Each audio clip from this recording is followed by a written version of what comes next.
Afghanistan Iran की सीमा से सटा हुआ एक ईरानी गांव अपने आप में अनोखा है।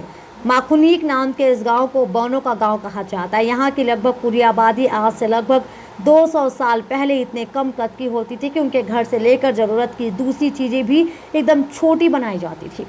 आज भी माखुनीक में बहुत से मकान मिनीचर मकान की तरह दिखते हैं। हालांकि अब यहाँ के लोगों के कद थोड़े बढ़े हैं, लेकिन तब भी ये औसत ऊंचाई से कम है। जानिए क्या है बौनों के इस गांव का रहस्य। साल 2005 में गांव का नाम इंटरनेशनल मीडिया की सुर्खियां बना जब वहां खुदाई के दौरान एक मम्मी मिली। उसकी लंबाई केवल 25 सेंटीमीटर थी। इससे पहले भी कई बार चर्चा हुई थी कि ईरान के इस गांव में आज से 200-300 साल पहले बौने रहते होंगे। मम्मी मिलने के बाद विशेषज्ञ इसे पक्का मानने लगे।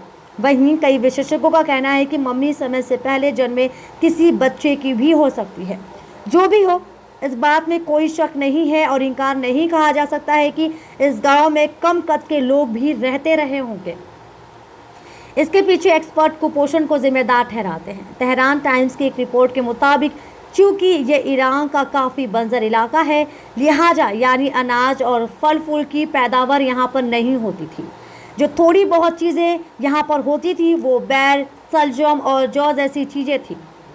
गांव के लोग इसे खाकर गुजारा करते रहे। धीरे धीरे उनमें शारीरिक विकास घटने लगा और फिर कम कद वाले लोगों से पूरा गांव भर गया। बंजर होने के कारण इस इलाके में लोगों की आवाजाही भी नहीं थी, लिहाजा आवागमन का भी कोई जरिया नहीं था। यानी ये भी नहीं हो सकता था कि गांव के लोग बाहर जाकर खाने पीने के बढ़िया सामान ला सके। 20वीं सदी के बीच में ही इस गांव तक सड़कें बनी। इसके बाद गांव के लोग बाहरी दुनिया से जुड़े और शहर आकर रोजगार करने लगे। इस तरह से गांव के लोगों का खान पान सुधरा और धीरे धीरे उनका कद भी बढ़ा। गांव और इसके आसपास के काफ़ी बड़े इलाके में पानी की भी कमी है और वहाँ पे मरकरी की भी अधिकता बहुत कम है। इस वजह से भी कद पर असर पड़ा और लोगों की हाइट कम होती गई।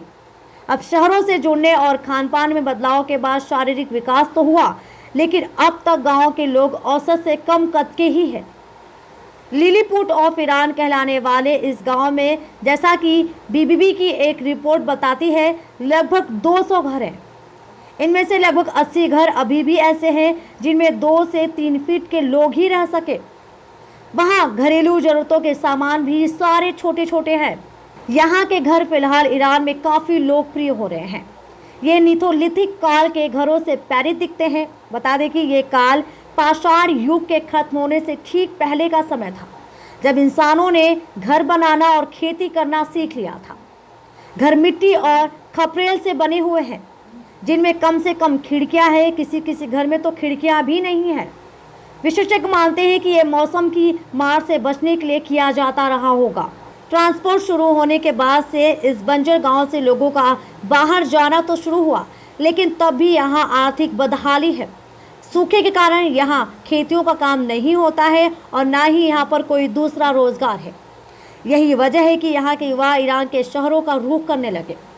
वैसे इस गांव का आर्किटेक्ट अपने आप में बहुत ही अनूठा है।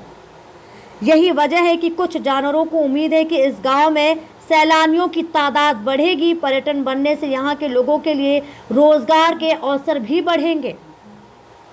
इसी तरह चीन में सिचुआन प्रांत के एक गांव को भी दुनिया भर में बौनों का गांव कहा जाता है। जी हाँ, यांगसी नाम के इस गांव की आधी से ज़्यादा आबादी की ऊंचाई लगभग 2 फीट है। यहाँ के लोगों की ऊंचाई कम क्यों है, ये बात आज भी रहस्यों के साये में है। वैज्ञानिकों ने यहाँ की मिट्टी से लेकर पानी और हवा तक का अध्ययन किया है, लेकिन कुछ भी ऐसा अलग सा सामने नहीं आया है जो इसकी पक्की वजह बता सके। साल 1997 में इसकी वजह इस जगह के जमीन के अंदर पारा होने की बात वैज्ञानिकों ने कही थी, लेकिन ये बात प्रमाणित नहीं हो सकी है। अगर आपको हमारी न्यूज अच्छी लगे तो वीडियो को लाइक करें, चैनल को सब्सक्राइब करें और बेल आइकॉन दबाना बिल्कुल भी ना भूलें, जिससे कि आपको देश और दुनिया की सारी खबर मिलती रहे।